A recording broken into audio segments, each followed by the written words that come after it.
Practice and procedures act کے حوالے سے کیس کی سماعت ہوئی،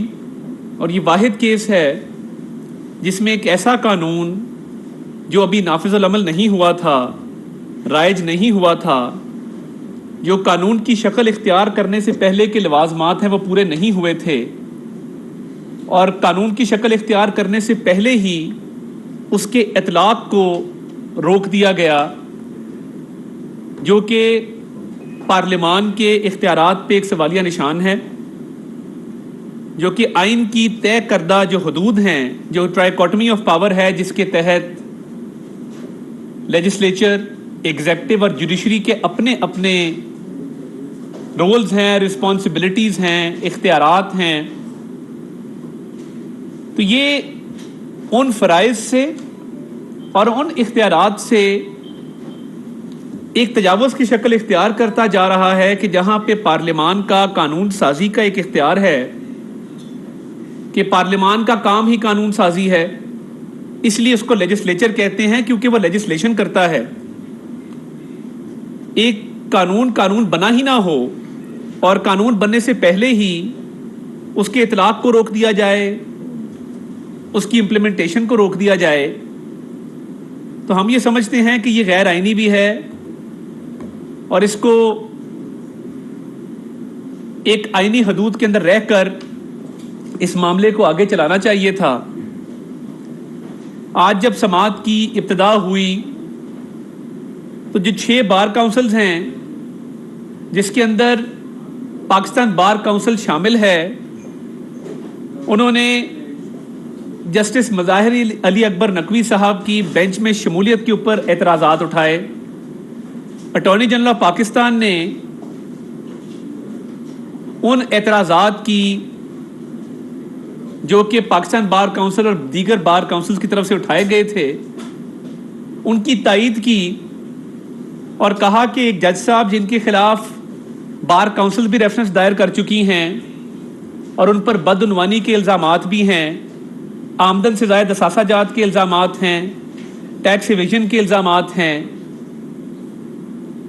اور ذرائع آمدن کے حوالے سے سوالات ہیں، تو وہ ریفرنس سماعت کے لیے مقرر کیوں نہیں کیا جاتا، اور کیا امر مانے ہے کہ اس کو سماعت کے لیے مقرر کر دیا جائے۔ یہ اعتراضات آج عدالت میں اٹھائے گئے، جس پہ عدالت نے تحریری طور پر ان اعتراضات کو جمع کرانے کے حوالے سے ہدایات جاری کی ہیں، اور یہ تحریری طور پہ پولیٹیکل پارٹی کی طرف سے بھی، سرکار کی طرف سے بھی اور بار کونسلز کی طرف سے بھی جمع کرائے جائیں گے، کیونکہ ہماری سوچ یہ ہے کہ 7 سینئر موسٹ ججز کا بینچ جو ہے اس اہم معاملے پہ بنایا جائے۔ یہ رائٹ ہے سینئر موسٹ ججز کا کہ وہ ایسے آئینی اور جو قانونی پیچیدگیوں والے معاملات ہیں اس پر سماعت کریں اور فیصلہ کریں، اور جب چیف جسٹس کے اختیارات کو محدود کیا گیا ہے اسی بل کے اندر، اسی ایکٹ کے اندر، تو کیا چیف جسٹس کا اس کیس کو سننا مفادات کا تصادم نہیں ہے؟ کیا وہ کانفلکٹ آف انٹرسٹ کے زمرے میں نہیں آتا؟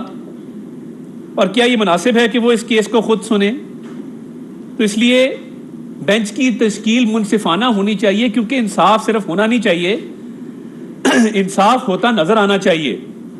اس لیے آج مظاہر علی اکبر نقوی صاحب جن پہ کرپشن کے، بدعنوانی کے الزامات ہیں، ان پر اعتراض اٹھایا گیا اور یہ صدا کی گئی کہ ان کے خلاف ریفرنسز کو سماعت کے لیے مقرر بھی کیا جائے، اور ان کی اس بینچ میں شمولیت نہیں بنتی کہ جب تک وہ الزامات یا تو کلیئر نہیں ہو جاتے یا ثابت نہیں ہو جاتے۔ تو یہ انصاف کے تقاضے پورے کرنے کے لیے یہ مطالبہ رکھا گیا تھا، اور ویسے تو ان کو خود بینچ سے علیحدگی اختیار کر لینی چاہیے،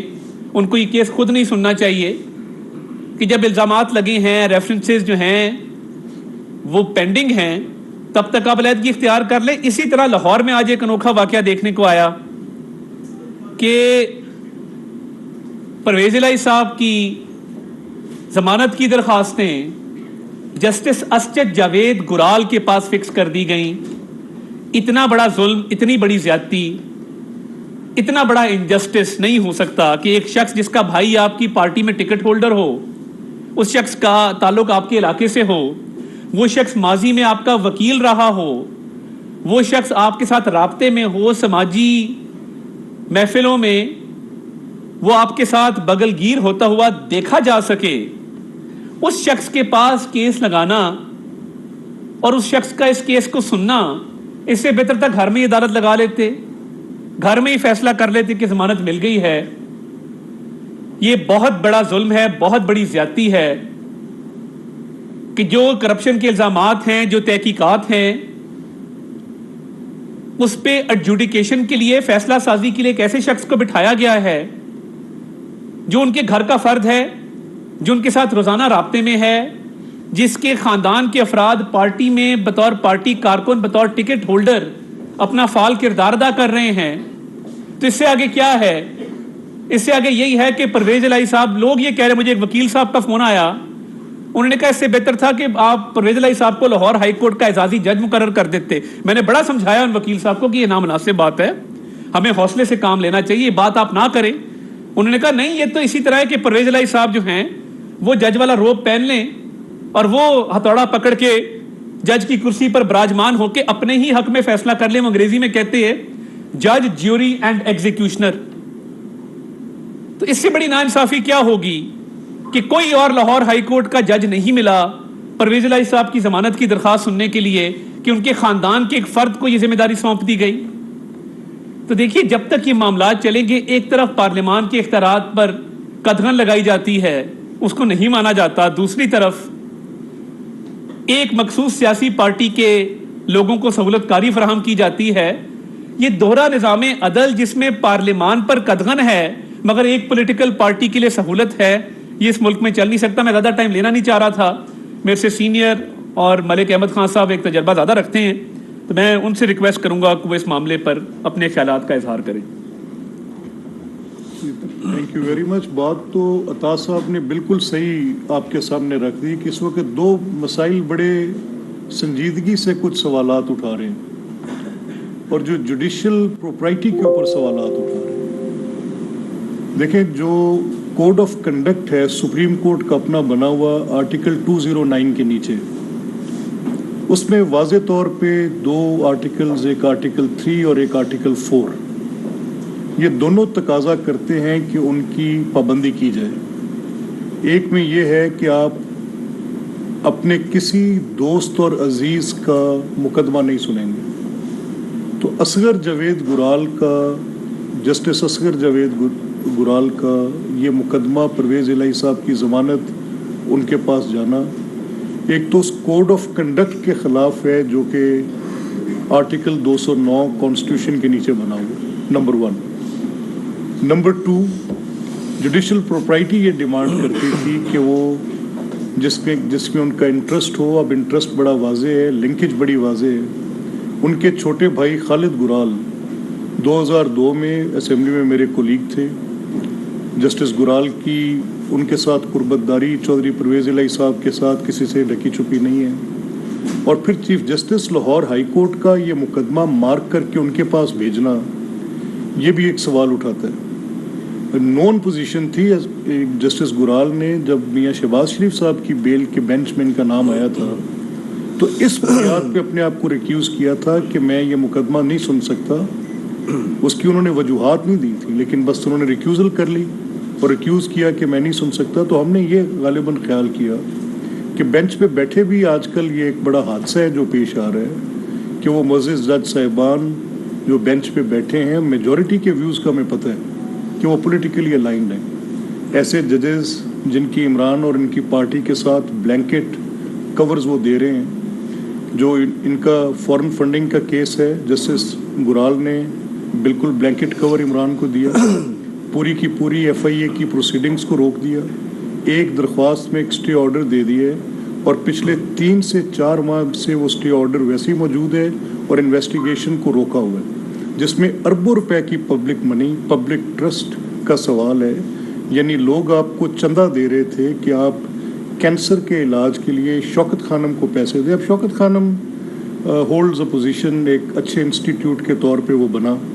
لیکن آج تک یہ تصدیق نہیں ہو سکی، تحقیق نہیں ہو سکی کہ اکٹھے کیے گئے چندے کیا مکمل طور پر وہاں پر لگے یا نہیں لگے، کیا وہ سیاسی مقاصد کے لیے استعمال ہوئے یا نہیں ہوئے، یہ تحقیق ہی نہیں ہو سکی۔ اب اس کا پریما فیشائے پرائمریلی جو کیس بنا وہ الیکشن کمیشن کی جو فائنڈنگز آئیں کہ کچھ اکاؤنٹس کو چھپایا گیا، اس نے شکوک و شبہات کو اور مزید تقویت دی کہ اتنے اربوں روپے کے ایلیگیشنز ہیں جس میں عمران خود اس پوزیشن کو لے چکے ہیں کہ میں نے کچھ پیسے اٹھا کے کوئی فورن انویسٹمنٹس کی اور ان کے اوپر مجھے پروفٹس آئے اور ان کو بھی میں نے انویسٹ کیا، نہیں کوئی ٹریل نہیں ہے۔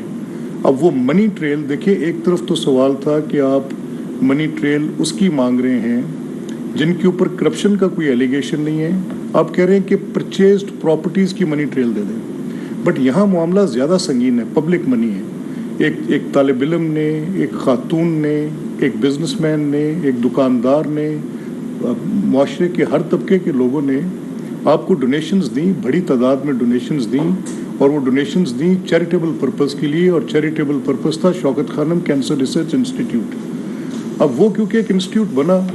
لیکن اس کا حساب آج تک آڈیٹر جنرل کی رپورٹ کے اوپر آپ اپنے آڈیٹرز کی رپورٹ پہ انحصار کرتے ہیں، لیکن ان تفتیشوں کا سامنا نہیں کرتے، بھلے سے وہ الیکشن کمیشن کے سامنے پیش ہو کے بات کرنے کی ہے۔ کتنے سال آپ اسٹے آرڈرز پہ انہی عدالتوں سے، مختلف ججوں سے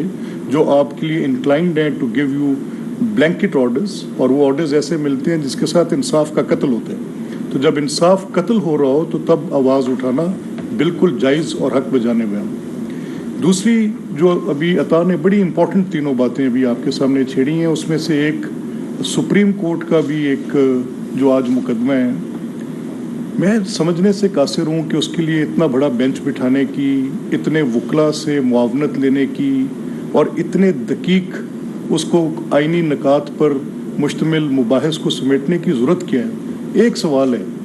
یہ آئین کے اندر ترمیم نہیں ہے، اس کے پروسیجر کی بات ہے۔ یہ بات اگر آپ کی سمجھ میں نہیں پا رہی کہ جو پارلیمان نے بل پیش کیا ہے وہ پروسیجر میں کہ سو موٹو